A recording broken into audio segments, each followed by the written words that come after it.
You haven't run a marathon, you haven't moved house, you haven't done anything today that should leave you this tired. And yet, by 3 p.m., something in you has already given up. You're reaching for caffeine you don't want. You're staring at a task you know how to do and can't start it. Your patience is shorter than it should be. Your focus has the lifespan of a soap bubble. And the most disorienting part, you can't point to why. Here's what I want to tell you. You are not lazy. You're not failing.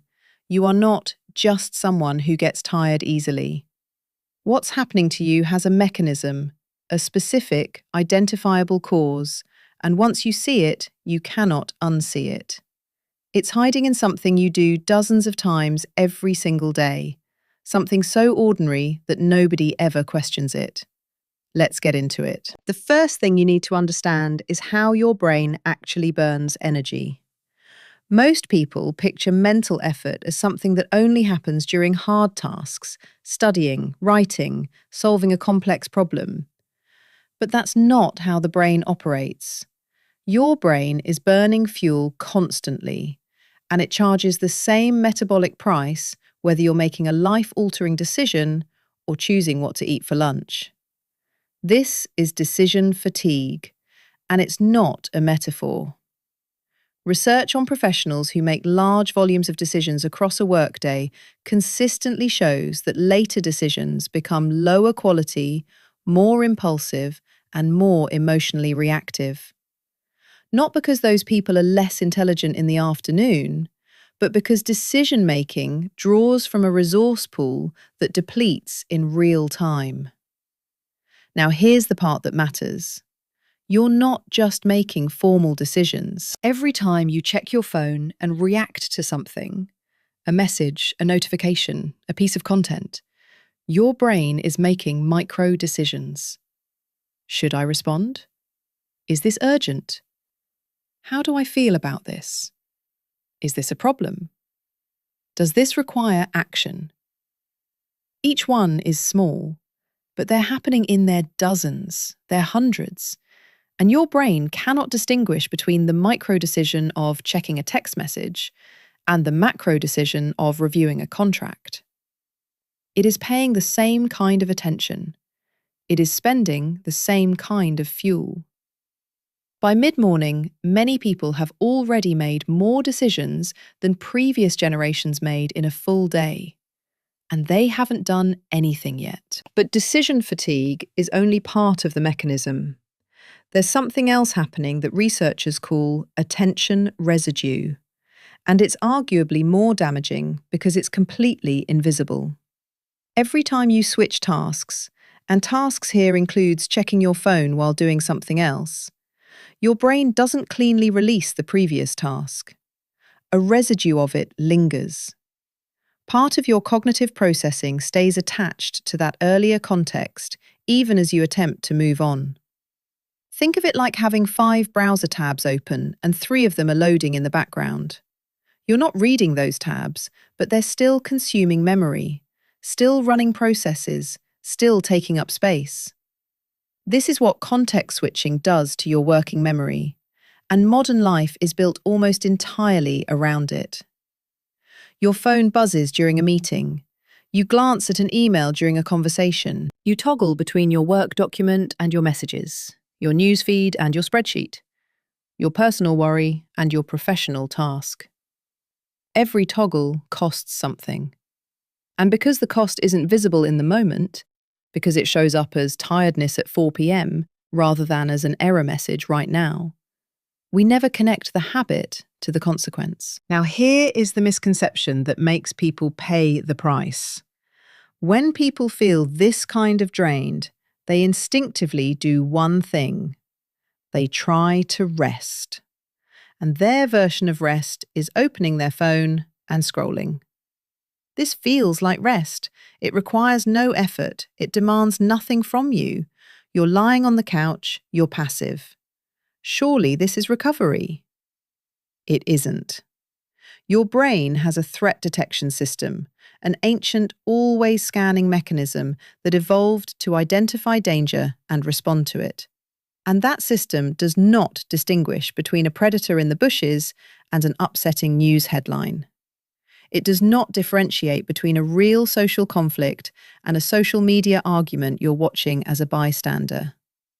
Emotionally activating content, outrage, anxiety, conflict, comparison, triggers the same low-level stress response as real-world threat. Your cortisol edges up slightly, your nervous system edges toward alert. Not enough for you to consciously register it as stress, but enough to prevent the physiological recovery your brain actually needs. This means that millions of people are spending their rest time in a state of mild, continuous activation, consuming content that keeps their threat system gently humming, and waking up the next morning wondering why 8 hours of sleep left them feeling like 4. You cannot restore an engine that you never fully switch off. And that brings us to the thing that changes everything. Your brain doesn't primarily need more sleep. It needs something that most people in the modern world almost never give it: genuine cognitive stillness. Not sleep, not passive entertainment, not podcasts or background noise or multitasked relaxation. Actual mental vacancy. Periods where the brain is not processing incoming information, not navigating social signals, not preparing a response, not monitoring for what comes next. This is what the research on default mode network activity points toward. The brain has a natural restoration mode that activates specifically during unfocused, stimulus-free periods.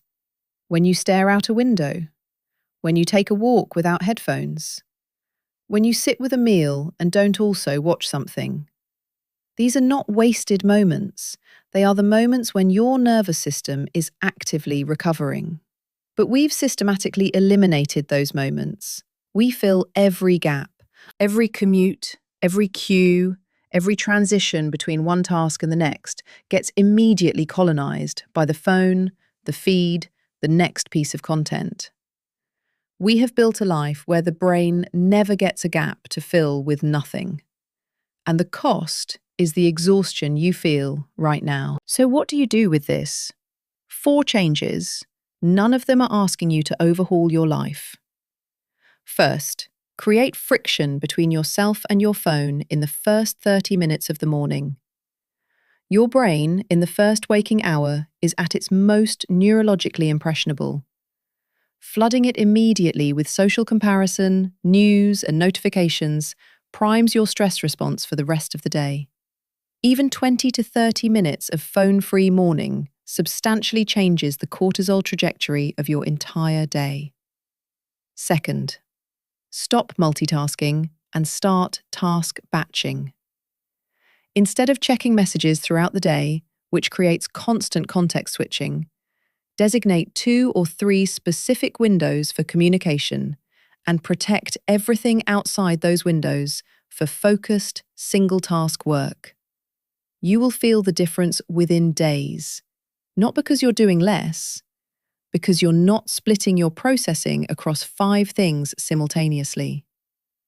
Third, reclassify your rest. If you're consuming emotionally activating content during your downtime, you are not resting. You are spending. Genuine rest means some portion of your recovery time is genuinely low stimulus. A walk, quiet, cooking without a podcast, sitting outside. These aren't boring activities, they're neurological maintenance. Fourth, notice your decision load and reduce trivial ones. Pre-decide recurring low-stakes choices.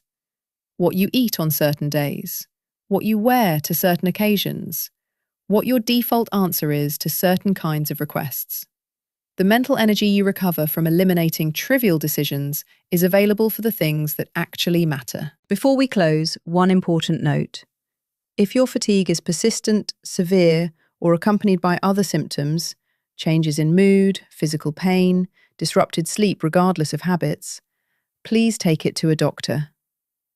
Chronic fatigue can signal thyroid dysfunction, anemia, autoimmune conditions, and other treatable things.